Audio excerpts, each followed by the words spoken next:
Powers. ఉమ్, after all కల్తీ చేసిన నెయ్యితోటి దేవుడి పవర్స్ పోతాయి అంటే వాళ్ళకి దేవుడి మీద నమ్మకం అంతా, అంటే దేవుడికి అలా పవర్స్ కాదమ్మా. లేనంట. దేవుడి పవర్లు తగ్గించడం కోసమే కల్తీ చేశారని ఆ పెద్ద మనిషి చెప్పాడు ఓపెన్గా. ప్రెస్ మీట్ ఉంది, అది యూట్యూబ్లో చూడొచ్చు. అంటే అసలు ఎంత దారుణంగా ఆలోచిస్తున్నారు వీళ్ళు, వీళ్ళ బుర్రలు ఎలా తయారైపోయినాయి సార్. అనేది చూస్తే ఆశ్చర్యం కలుగుతుంది. అంటే జనాలని అలా పిచ్చోళ్ళని చేసి వ్యతిరేకుల్ని చేయటం మైనారిటీలకి.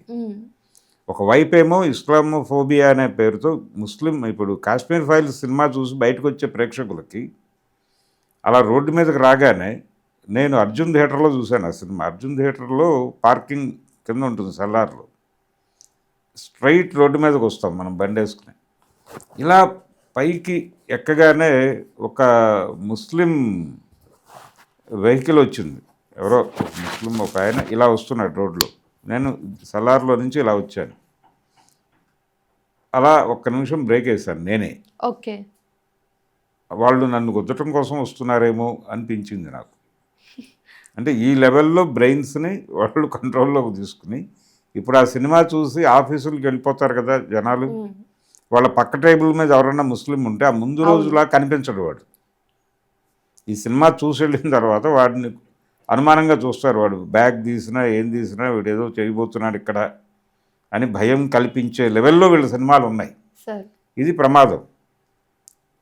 ఈ ప్రమాదానికి తోడు వీళ్ళు కల్తీ గొడవలు ఇవన్నీ మాట్లాడటం ద్వారా ఈ దేశంలో హిందువులు మాత్రమే, హిందూ మతానుయాయులు మాత్రమే కీలక పదవుల్లో ఉండవలెను.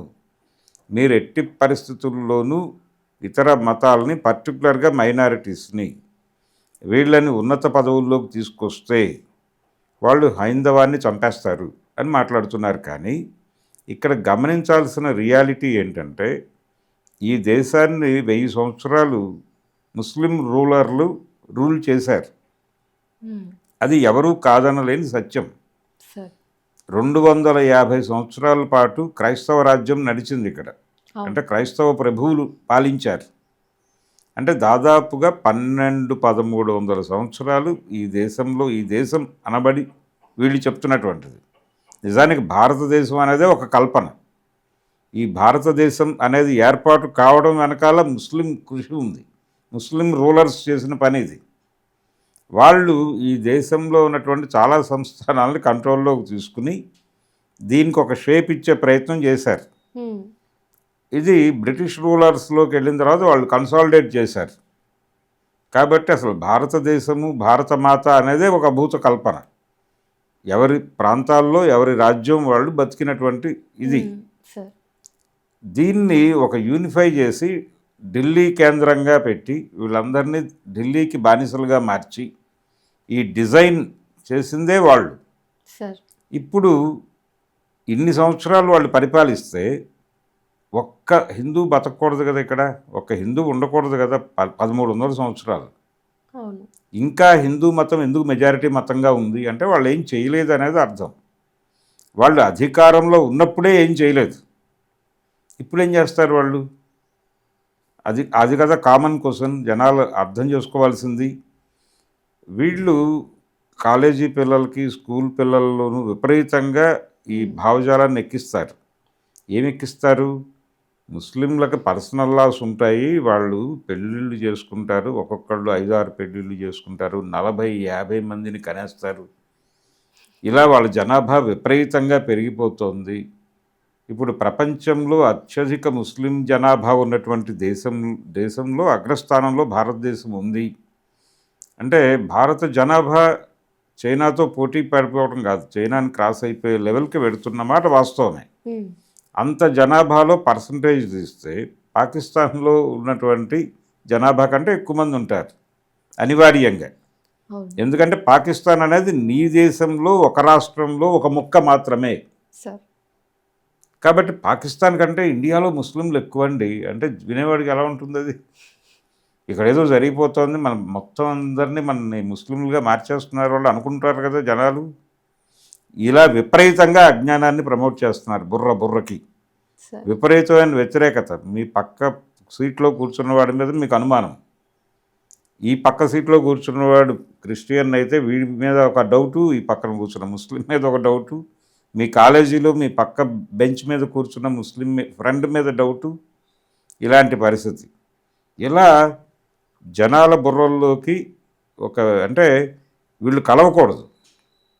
ఎవడి ముక్క వాడిది, ఎవడి కంపార్ట్మెంట్ వాడిది.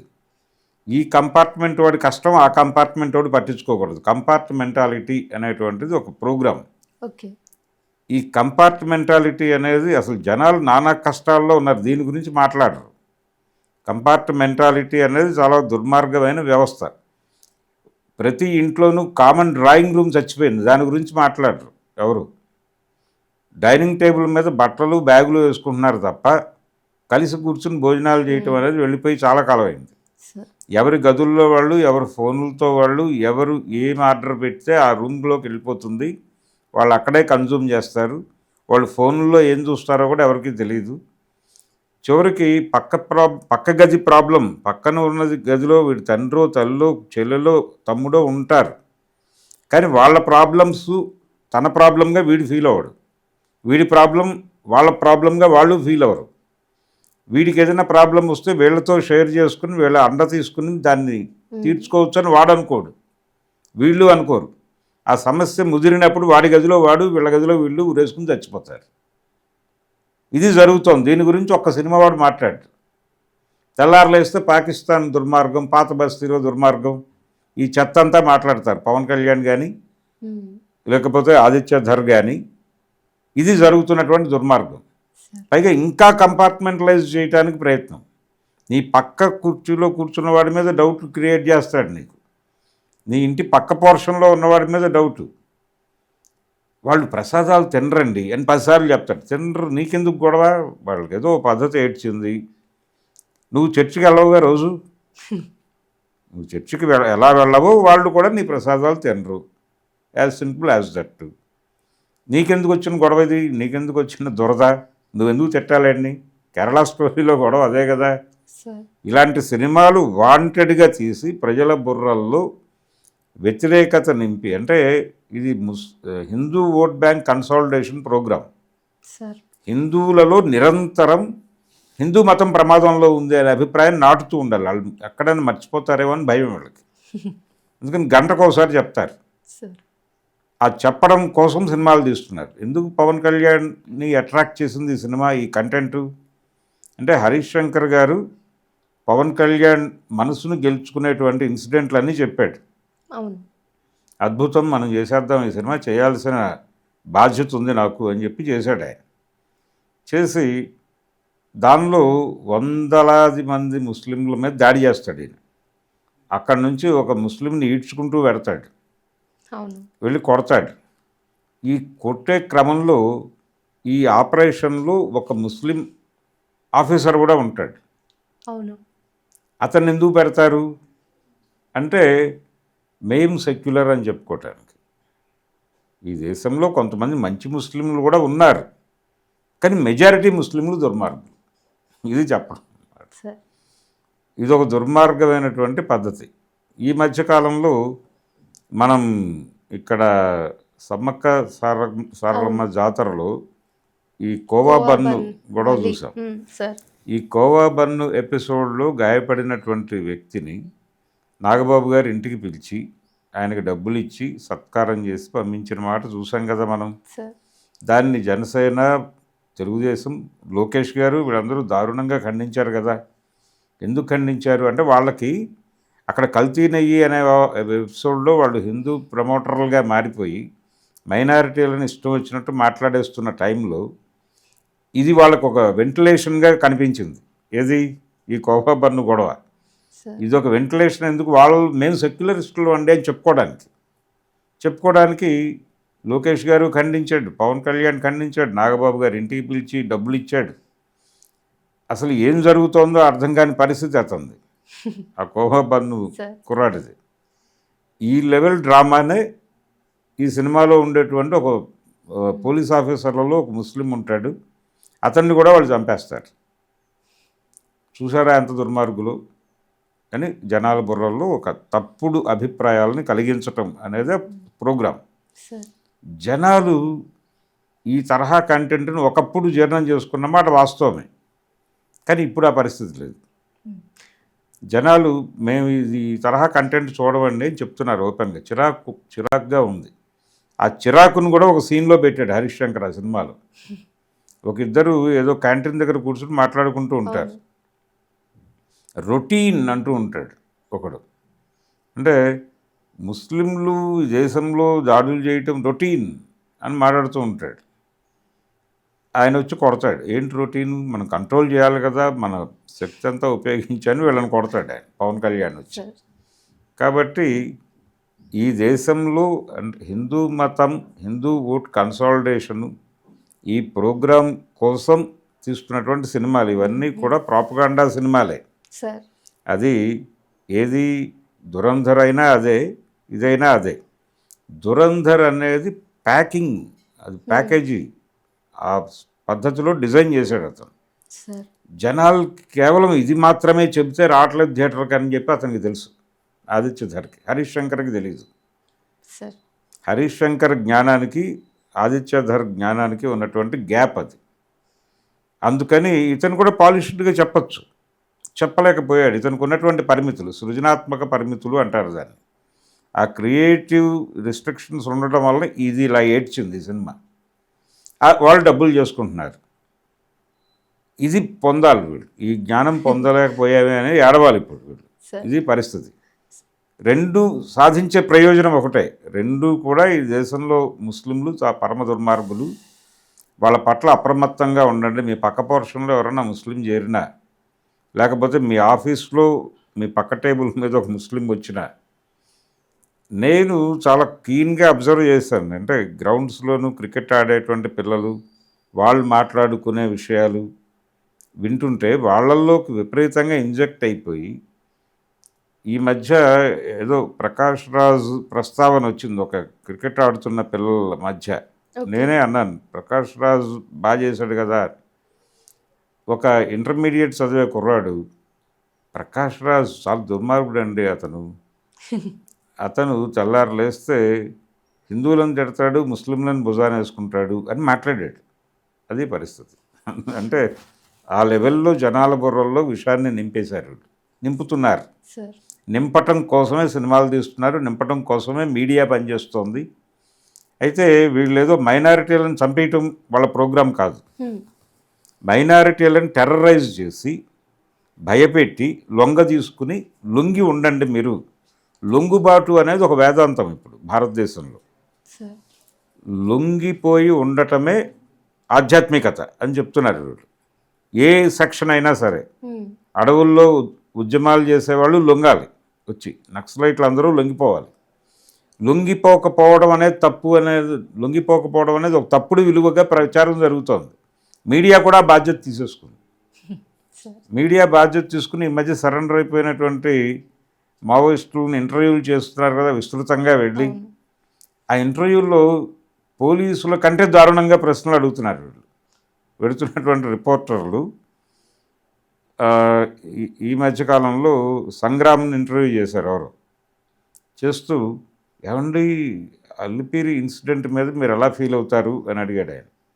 అంటే ఆయన ఓపెన్గానే చెప్పాడు, చంద్రబాబు నాయుడు ఆయన ఉమ్మడి రాష్ట్రంలో చేసినటువంటి అణిచివేత విధానాలు, కొయ్యూరు ఎన్కౌంటరు, ఆయన గోవిందరెడ్డిని వశపరుచుకుని అతని ద్వారా 4 కామ్రేడ్స్ని అక్కడి నుంచి తీసుకొచ్చి కొయ్యూరులో చంపేసి, ఈ చంపేస్తున్నటువంటి క్రమంలో దానికి లోకల్ ఫ్లేవర్ ఇవ్వటం కోసం అక్కడ లోకల్గా ఏదో గొడవ, అరెస్ట్ అయ్యి లాకప్లో ఉన్నాడు ఒక అతను, ఒక గొర్రెల కాపరి.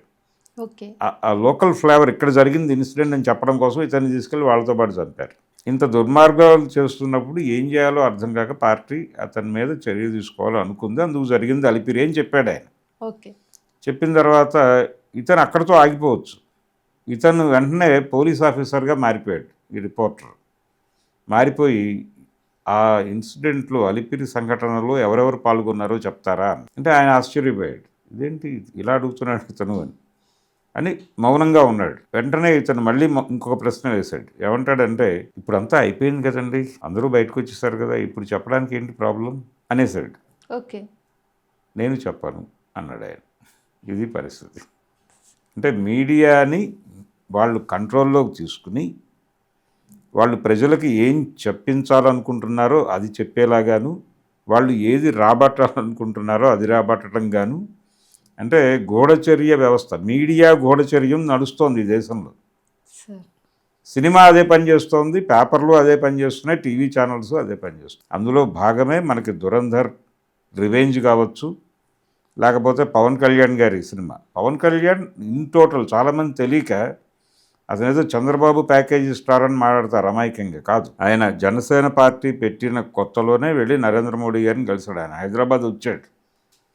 వచ్చిన సందర్భంగా ఆయన ఫస్ట్ మీటింగ్ హైదరాబాద్లోనే జరిగింది. ఆ మీటింగ్లో మొదటిసారి ఆయన ఎన్టీ రామారావు గారి గొప్పతనం గురించి మాట్లాడాడు నరేంద్ర మోడీ. ఆ మాట్లాడిన రోజే జనాలకు అర్థమైపోయింది తెలుగుదేశం పార్టీని వీళ్ళు కంట్రోల్లోకి తీసుకునే ప్రయత్నం చేస్తున్నారు అని. ఈ మీటింగ్ జరిగిన కొద్ది రోజులకు పవన్ కళ్యాణ్ వెళ్ళి కలిశాడు. అప్పటి వరకు పవన్ కళ్యాణ్ పొలిటికల్ పార్టీ పెట్టాడు, ఇది కొంచెం లెఫ్ట్కి జరిగి ఉంటుందేమో ఈ పార్టీ అనేటువంటి భ్రమలు ఉన్నాయి చాలామందికి. ఆ భ్రమలు ఆ రోజుతో తొలగిపోయినాయి. ఆ తర్వాత జరిగినటువంటి ఎన్నిక 2019లో జరిగిన ఎన్నికలో ఆయన లెఫ్ట్తో కలిసి ప్రయాణించాడు. కానీ అది కూడా ఒక ప్రజల్లో ఉన్న వ్యతిరేకతని ఛానలైజ్ చేసి ప్రభుత్వాన్ని గెలిపించడం కోసం చేసిన తిప్పలే. ఓకే. చంద్రబాబుని తిరిగి ముఖ్యమంత్రిని చేయటం కోసం ప్రజల్లో ఉన్నటువంటి ప్రభుత్వ వ్యతిరేకత సాలిడ్గా జగన్ వైపు వెళ్లకుండా దాన్ని చేల్చడం కోసం చేసినటువంటి ఒక ఆపరేషనే అది. పవన్ కళ్యాణ్ చంద్రబాబుని, లోకేష్ని, నరేంద్ర మోడీని అందరినీ తిట్టాడు. ఈ తిట్టడం అనే ప్రోగ్రాంకి కూడా ఆయన పేమెంట్ తీసుకున్నాడు. ఓకే. ఇది కండిషన్. ఆయన టోటల్గా వాళ్ళ చేతిలో పట్టకారు, లేకపోతే వాళ్ళ చేతిలో గరిట, పాయసంలో గరిటలే అంటాడు పవన్ కళ్యాణ్ బీజేపీ చేతిలో. ఆయనకి పాయసం రుచి తెలియదు, వేడి తెలియదు, జస్ట్ వాళ్ళ కోసం సర్వ్ చేస్తాడు అంతే. వాళ్ళు ఈ స్పూన్తో వాళ్ళు తీసుకుని పాయసం తాగుతారు, అంతవరకే ఈ స్పూన్ ప్రయోజనం. అది పవన్ కళ్యాణ్ కండిషన్. అందుకని ఇలాంటివి చేయక తప్పదు అతనికి. ఆయన విచిత్రంగా ఆ మధ్య ఏదో ప్రాయశ్చిత దీక్ష అని చేశాడు. ఆయన అటైర్ చూస్తే జనాలకు భయం వేసే భూత వైద్యుడిలాగా తయారయ్యాడు, ఇలా పెట్టేసుకునేవన్నీ. ఆ గెటప్పుల ద్వారా భయాందోళన కలిగించడం, ఇదంతా అదే నేరేటివ్ ఆయన సినిమాల్లోనూ ఉంటుంది. ఆయన సినిమాల్లో కొంచెం న్యూట్రల్గా ఉంటున్నట్టుగా 2-3 సన్నివేశాలు ఉంటాయి, కానీ టోటల్ సినిమా ద్వారా ఆయన చెప్పదలుచుకునే విషయం మాత్రం వాళ్ళు ఏం అనుకుంటున్నారు అంటే, వాళ్ళు ప్రజల బుర్రల్లో ఏం కల్పించాలనుకుంటున్నారో దాన్ని కల్పించామా లేదా మన సినిమా. హరిహర వీరమల్లు అదే. హరిహర వీరమల్లులో కూడా ఆయన విపరీతంగా ఈ దేశంలో ఉన్నటువంటి మైనారిటీ సమూహాల నుంచి హిందూ మతానికి జరగబోయే ప్రమాదం గురించే కన్నీరు పెట్టుకున్నాడు ఆయన ఆ సినిమా నిండా. అది ఫ్లాపే, ఇది ఫ్లాపే. మధ్యలో మాఫియా కథతో వచ్చిన ఓజీ హిట్ అయింది. సార్